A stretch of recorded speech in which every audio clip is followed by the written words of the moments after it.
नमस्ते बच्चों, कैसे हो आप सभी? स्वस्थ हो और घर पर बैठकर मन लगाकर पढ़ाई भी कर रहे हो। बच्चों, पढ़ना हमारे लिए बहुत जरूरी है ना। बच्चों, मैं सीमा यादव मैकविजन अभिराज वर्ल्ड स्कूल से आपकी हिंदी की अध्यापिका। बच्चों, आज हम अपनी हिंदी पाठ्य पुस्तक से पाठ क्रमांक 9 गोपाल दास पढ़ेंगे। क्या नाम है हमारे पाठ का? गोपाल दास। इससे पहले भी हमने व्याख्यान 1 में इस पाठ के बारे में पढ़ा था। व्याख्यान 1 में हमने पाठ से जुड़े शब्द और शब्दार्थ पढ़े थे।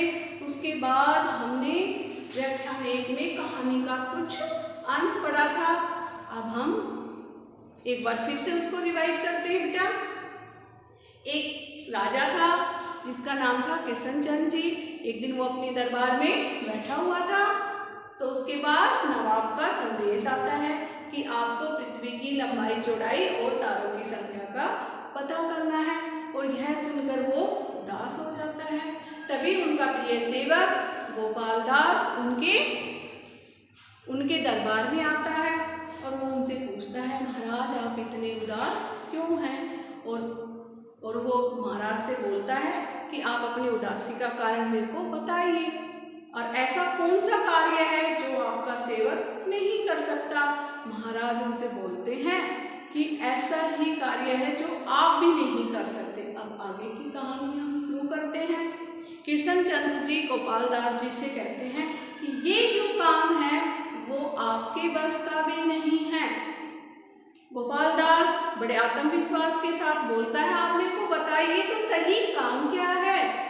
कृष्णचंद्र जी बोलते हैं कि नवाब ने मेरे को पृथ्वी की लंबाई चौड़ाई और तारों की संख्या को मापने का काम दिया है। यह सुनकर गोपाल दास कहता है, बस ये तो मेरा चुटकी का काम है, ये मैं काम तब की तब कर दूंगा। फिर कृष्णचंद्र जी बोलते हैं, ये काम नामुमकिन है। गोपाल दास महाराज से बोलते हैं, महाराज मेरे लिए कोई भी काम नामुमकिन नहीं है, बस आपको इतना करना है कि मुझे क्या पृथ्वी मापक और तारागणक नियुक्त करना है और नवाब के पास यह संदेश भेजना है कि वो हमें 1 साल का समय दे, वो मुझे 1 साल का समय इनायत करे।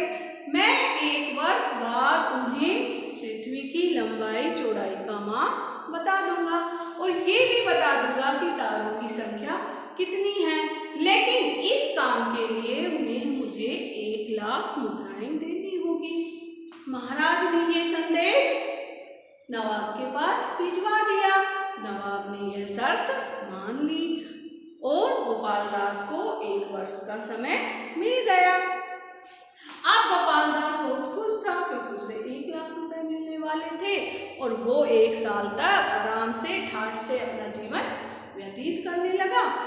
और उसने वो सभी सुख सुविधाएं की चीजें खरीद ली जिसकी उसके पास कमी थी, क्योंकि उसे पता था कि 1 साल बाद उसे पैसे मिल जाएंगे। और महाराज कृष्णचंद्र जी भी बेचिंता हो गए, यानी कि वो भी आराम से रहने लगे। 1 साल बीत गया और गोपाल दास नवाब के पास चल दिया। क्या करने? पृथ्वी की लंबाई चौड़ाई का माप देने।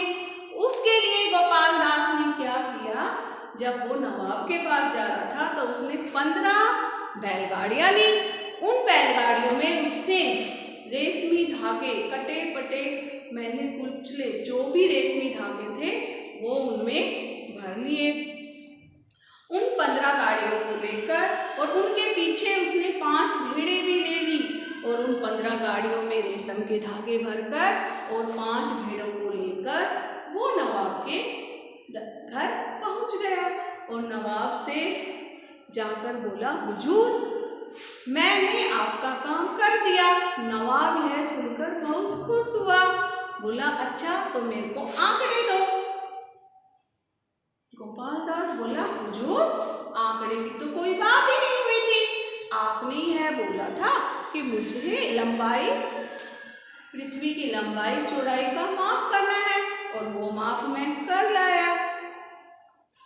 फिर नवाब बोलता है, अच्छा आपने माप कर लिया तो मेरे को माप बताइए। गोपाल दास जी बोलते हैं, चलिए मेरे साथ। ये देखिए, जो ये 15 बैलगाड़ियां है ना, इनमें जो धागे भरे हुए हैं, मैंने उनसे पृथ्वी की लंबाई चौड़ाई मापी है। और वो बताता है कि जो आगे की 7 गाड़ियां हैं, वो बोलता है कि जो आगे की 7 गाड़ियां हैं, उनमें जो भरे हुए धागे हैं वो पृथ्वी की चौड़ाई है। और जो पीछे 8 गाड़ियां हैं, उनमें जो रेशमी धागे हैं, उतनी पृथ्वी की लंबाई है। आप इनको माप लीजिए। मैं इन धागों में पृथ्वी की लंबाई चौड़ाई माप के लाया हूँ। और जो ये भेड़े हैं मेरे साथ, 5 भेड़े, इनके शरीर पर जितने बाल हैं, उतने आकाश में तारे हैं। नवाब यह सुनकर अचंभित रह जाता है। वो बोलता है, ये तो संभव ही नहीं है कि मैं इन धागों की लंबाई चौड़ाई माप सकूं, और ऐसा हो ही नहीं सकता। ठीक है, और दूसरी बात, ये भी संभव नहीं है कि मैं इन भेड़ों के शरीर के बाल गिन सकूं, ऐसा हो ही नहीं सकता। तो गोपाल दास जी बोलते हैं, तो महाराज पृथ्वी की लंबाई चौड़ाई भी कैसे माप सकती है।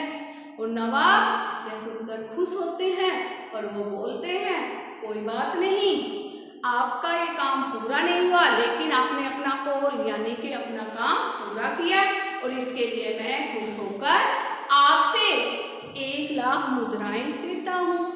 और उन मुद्राओं को नवाब गोपाल दास जी से दे देते हैं, और गोपाल दास खुश होकर अपने घर आते हैं। तो बच्चों, कैसी लगी ये कहानी? इस कहानी में गोपाल दास ने अपनी सूझबूझता से नवाब की पहेली का हल कर दिया। ठीक है बच्चों, तो ऐसे ही हमें भी अपनी समझदारी से कठिन काम को भी हल करने की कोशिश करनी चाहिए।